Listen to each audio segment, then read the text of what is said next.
présentation, ben, moi je m'appelle Kevin, je joue dans Intenable, et je chante, je joue de la guitare, j'écris des textes. Voilà. D'accord. Les seuls membres originels encore présents du groupe. Ah, moi je m'appelle Camille, je joue aussi dans Intenable et je fais la batterie. Et puis le chœur. Et moi je suis pas là depuis très longtemps. Et puis 6 mois, comme ça. D'accord. Oui, parce que ça a pas mal bougé quand même au fur et à mesure des albums, non? Ouais, le groupe existe depuis 2012 et on a commencé à 3. On était 3, donc guitare, basse, batterie. Et ça a pas mal évolué effectivement. Maintenant, enfin, je vais pas refaire tout l'historique, mais effectivement le line-up a pas mal changé et maintenant on est à 2 guitares. Donc, voilà, 2 guitares, une basse, une batterie. Ça apporte plus de possibilités. Le dernier album, on l'a fait comme ça avec 2 guitares. Et là, on est plus parti sur cette lancée, quoi. Voilà, ça nous convient mieux maintenant. Donc 3 albums à votre actif, le premier en 2012. C'est ça. Premier en 2012, qui s'appelle La Cour des Grands. Le deuxième, il est sorti en 2017. On a mis quand même pas mal de temps entre les deux. Et le troisième en 2020, juste après le Covid. On pensait qu'on allait pouvoir le tourner assez rapidement après la sortie, puisqu'en fait, on était en sortie de confinement du premier. Et finalement, ça a continué. Et en fait, ça fait 3 ans que l'album est sorti. On commence à peine à le tourner là. Ouais. Et du coup, là, on tourne beaucoup. Et c'est cool. On voit qu'il y a de l'attente et qu'en fait, les gens ont quand même beaucoup écouté et attendaient de le voir sur scène. Donc, on est super contents. Justement, par rapport au premier album, moi j'ai regardé un peu vos vidéos sur YouTube. Et par rapport au premier album, il y a un gamin qu'on voit souvent dans les vidéos, c'est quelqu'un de ta famille? Non, alors c'est une bonne question parce qu'en fait j'ai presque mis ça du côté. Tu vois, ce petit garçon, c'est le cousin de Clément qui faisait de la basse à la base dans le groupe. C'est son petit cousin et en fait on a fait une session photo parce qu'on trouvait qu'il avait une bonne gueule et tout. Au final on voit pas sa gueule sur l'album, mais en fait j'ai eu des nouvelles il y a pas longtemps, c'est marrant. En fait il avait 6 ans à l'époque, maintenant il en a 16 et c'est un champion de MMA.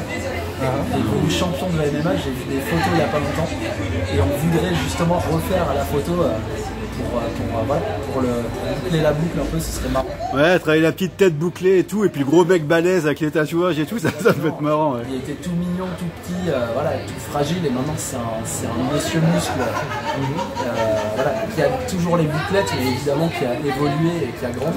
C'est marrant.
Qu'est-ce qui a fait que finalement vous avez eu envie de jouer et jouer ce style de musique?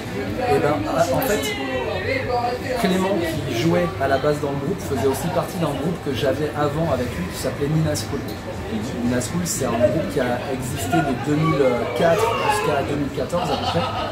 Et on faisait du punk assez rapide avec beaucoup de distorsion dans les guitares, un truc un peu incisif, chansons courtes, etc.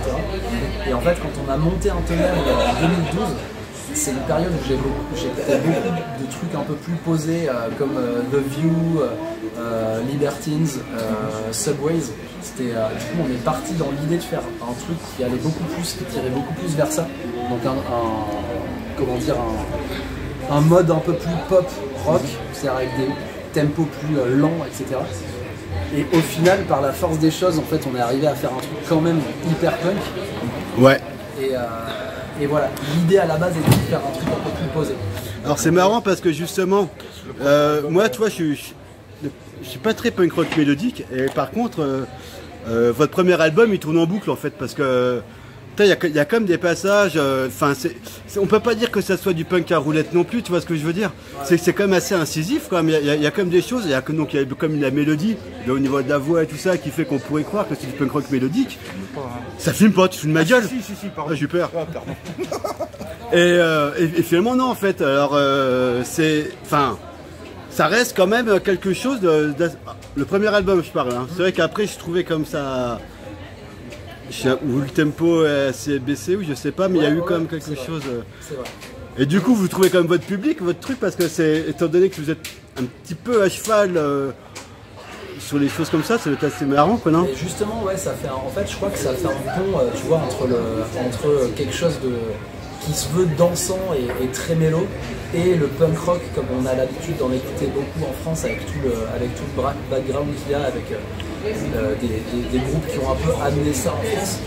Mais ouais, effectivement, il y a beaucoup de gens qui sont justement qui s'y retrouvent par rapport à ça, quoi, qui n'écoutent pas forcément de groupes hyper punk et qui accrochent avec nous parce que justement il y a beaucoup de mélodies, il y a beaucoup d'arrangements et ouais, ça va. J'ai l'impression quand même que ça touche pas mal de gens et ouais, c'est vrai que des fois, on va dire que les très punk sont peut-être un peu gênés par le côté très mélodique. Et tant pis, en fait, on fait ce qu'on a envie, on fait ce qu'on aime, et pour le coup, ça marche plutôt bien. Enfin, ça marche dans notre sphère évidemment qui est toute petite, mais ouais, on se pose pas trop de questions en fait. Et effectivement, au fur et à mesure des albums, peut-être qu'on perd un peu en côté très spontané punk rock à l'ancienne, ouais. Et qu'on va vers quelque chose qui est un peu plus sophistiqué. Mais ça nous plaît beaucoup, donc en fait, on va vers ça intentionnellement et naturellement, quoi. Camille, tu veux peut-être dire des trucs Non, je suis carrément d'accord. Ok, d'accord. Camille, en fait, il est dans le groupe depuis pas très longtemps, mais il écoute aussi depuis longtemps. Donc ouais, peut-être que toi, tu as un regard un peu plus extérieur par rapport à ça. Non, forcément, j'étais assez d'accord avec ce que tu disais. Mais c'est vrai que j'ai plutôt tendance à préférer les derniers albums que le premier. Faut que tu le réécoutes, le dernier. La prochaine chanson s'appelle 4042. Premier album, pour ceux qui étaient déjà là.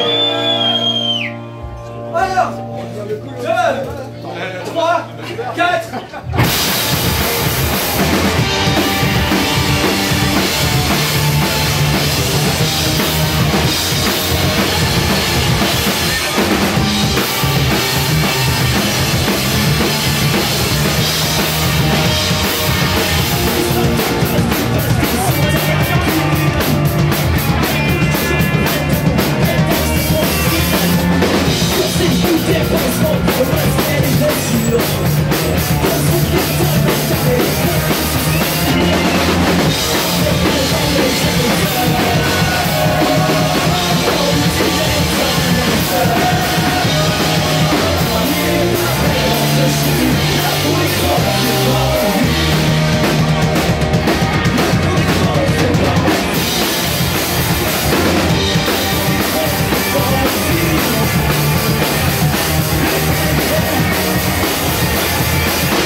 Donc comment ça va se faire là je veux dire là tu es en tournée avec les 4 autres, mais du coup donc il y aura un violoncelle Non, alors il n'y aura pas, en fait on a fait une tournée en 2019 avec guitare violoncelle.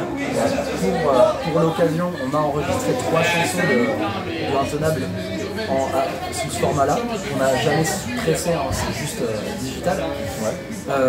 Mais là en fait c'est une autre formule, c'est-à-dire que Camille qui fait de la batterie dans le groupe passe à la guitare solo et moi en guitare acoustique.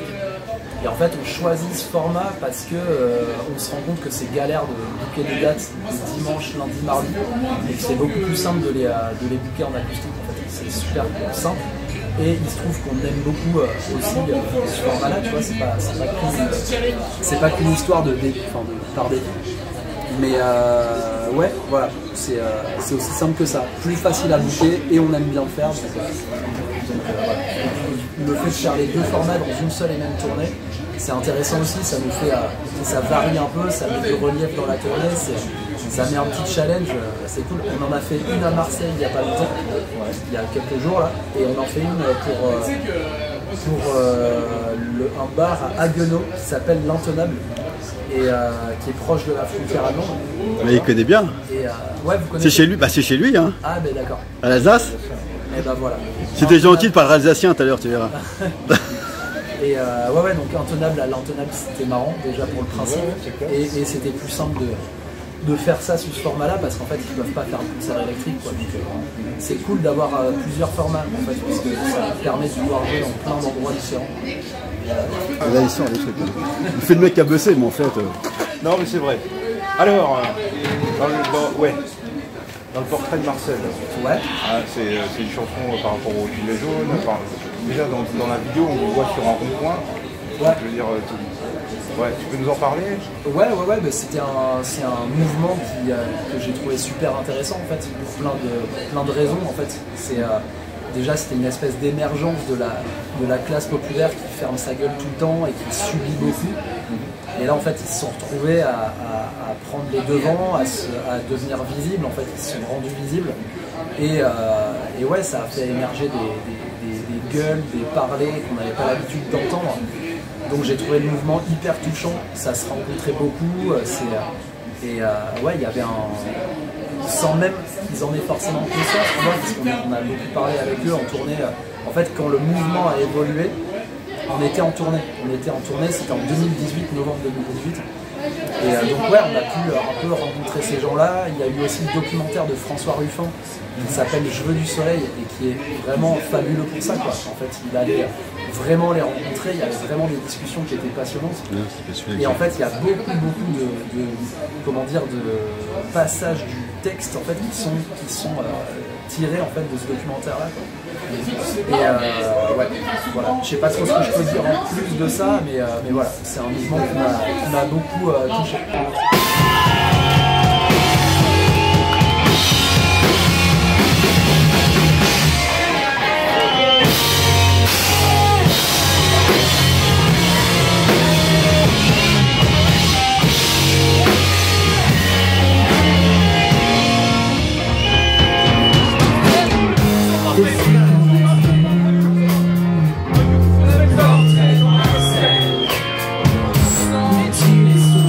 Sorry.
Tu veux que je te parle des textes sombres? Vas-y. Ben non, mais je sais pas trop quoi dire. En fait, c'est souvent la musique qui m'apporte les textes et pas l'inverse en vrai. Donc en fait, quand on a des instrus qui sont hyper mélancoliques, je me vois mal parler de faire la teuf et de boire des pintes. Donc je pense que et puis c'est la musique, on la sort parce que par nécessité aussi, et donc je pense que quand on sort des instrus tristes, en fait c'est qu'on a des trucs aussi un peu tristes à dire par rapport à ça. Et je pense que le dernier album par exemple, moi il s'est passé pas mal de trucs dans ma vie qui étaient pas forcément joyeux, mais du coup je pense que c'est ça qui a amené le fait qu'il y a de la mélancolie dans les morceaux et que les textes aussi sont un peu teintés de ça, quoi. Ouais. Et ouais. Vachement d'émotion, c'est autant musicalement que le texte, c'est un rapport. Ouais. Et j'aime bien écrire des textes. Les textes, c'est super important pour moi.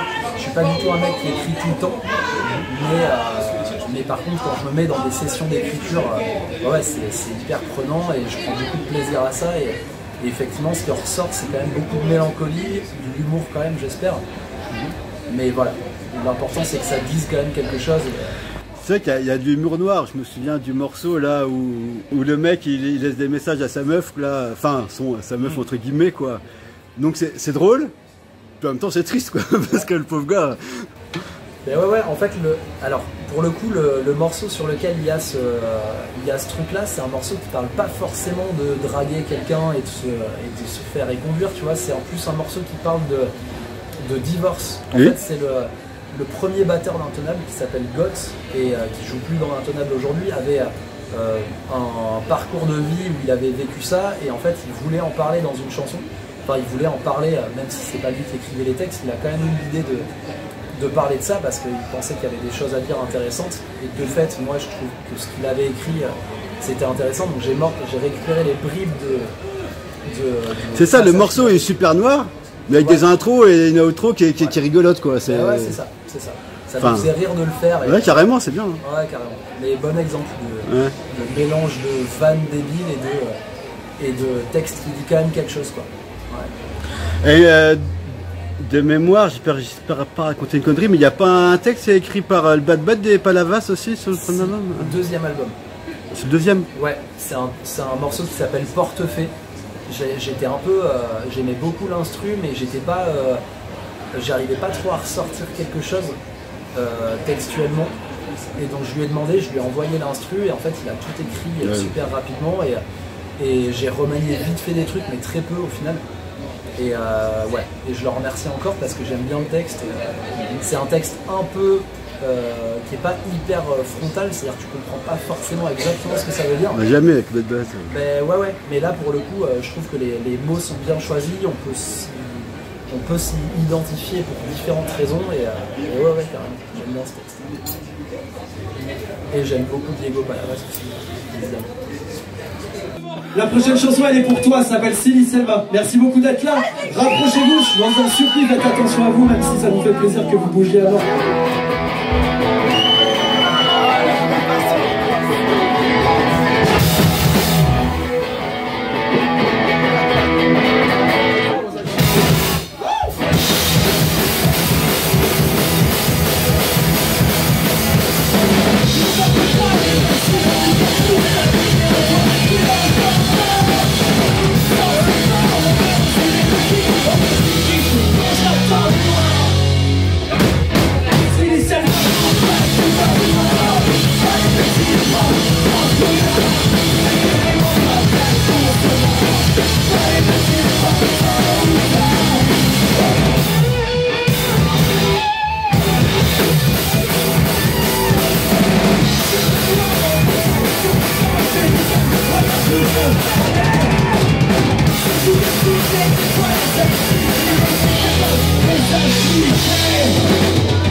Le morceau monotone, oui, ce que je disais, c'est que je pense que je fais partie de ces gens-là qui aimeraient faire énormément de choses.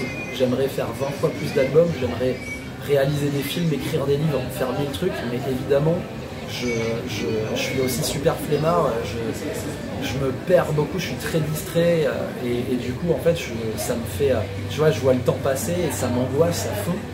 Et cette chanson, elle parle de ça, en fait, quoi, tout simplement. J'aimerais faire 1 million de trucs, j'y arrive pas. Je regarde derrière et en fait le seul truc que j'arrive finalement à aboutir vraiment, bah, c'est des albums, ce qui est déjà pas mal par rapport à beaucoup de gens qui n'arrivent rien à concrétiser. Je suis conscient que c'est quand même pas mal. Mais ouais, c'est un truc d'énergie que tu peux mettre derrière des projets et j'ai pas la même énergie à mettre derrière des projets qui sont pas musicaux et ça me fait chier en fait, tout simplement. Voilà, ça parle de ça. Il faut que tu fasses les choses par passion, quoi. Ben ouais, c'est ça. Je pense qu'on ne peut pas se forcer, quoi. Tout simplement, je pense que quand on se fait vraiment violence absolue pour concrétiser des choses, c'est que c'est pas là qu'est notre force, quoi. Et du coup, faut pas lutter. Mais en même temps, quand je vois des mecs comme François Bégodeau, tu vois, qui écrivent des livres, qui avaient un super groupe avant, qui écrivent des pièces de théâtre, qui font plein de trucs, je suis jaloux, en fait. Je suis jaloux, tout simplement, quoi. Oh, t'as le temps encore. J'ai le temps, ouais, mais le temps passe, quoi. J'ai 35 piges, quoi. On va pas parler d'âge aujourd'hui. Hein. Bon, on l'a fait tout à l'heure. Je suis personne. Vous venez du Sud-Ouest, hein, c'est ça? Ouais, alors maintenant le line-up, vas-y, je te laisse un peu parler quand même. Alors Kevin est toujours du Sud-Ouest, il vient de Bordeaux. Ouais. Et donc Charles et Franck qui font la guitare et la basse sont de Paris. Ouais. Et moi je suis de La Rochelle. D'accord. Mais vous avez toujours été disloqué dans ce groupe-là, non? Le groupe est né à Bordeaux. Donc à Bordeaux, on était 3 et on était 3 à Bordeaux. Rapidement, il y en a un qui est parti à Paris et à partir de ce moment-là, c'était le bordel. Il y en a, vraiment, il y en avait un à Montpellier, moi j'étais à Paris, il y en avait un à Bordeaux. Maintenant, il y en a 2 à Paris, un à La Rochelle, un à Bordeaux. C'est une formule où on a appris à s'organiser. En fait, quoi, tu vois, c'est pas évident, on ne répète pas toutes les semaines, on s'envoie un peu des trucs, on échange beaucoup. On se rejoint pour se faire des sessions de répète un peu intensives. Là, on va commencer à composer un album, donc on s'est prévu dans l'année des moments où on allait faire que ça. Mais voilà, on n'a pas cette espèce de formule où on répète toutes les semaines.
la scène bordelaise, on entend beaucoup moins parler, j'ai l'impression, qu'à 10 ans, où là c'était le feu, non? Il y avait énormément de Bah groupes oui. à Bordeaux, ouais.